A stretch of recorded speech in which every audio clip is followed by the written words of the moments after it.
Mobile बिना मनवा ना लागे राजा। मोबाइल बिना मनवा ना लागे राजा।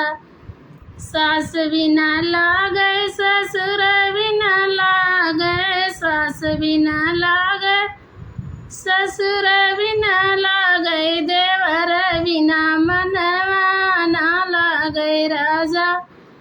देवर बिना मनवा ना लागे राजा। मोबाइल बिना मनवा ना लागे राजा। मोबाइल बिना मनवा ना लागे राजा।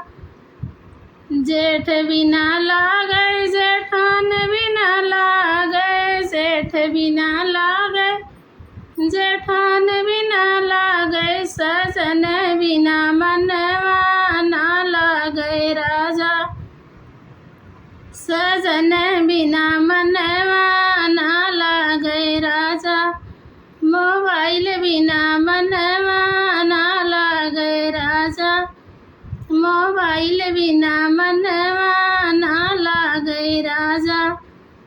देवर बिना लागे देवरान बिना लागे। देवर बिना लागे देवरान बिना लागे। ननद बिना मनवा ना लागे राजा। ननद बिना मनवा ना लागे राजा। मोबाइल बिना मनवा ना लागे राजा।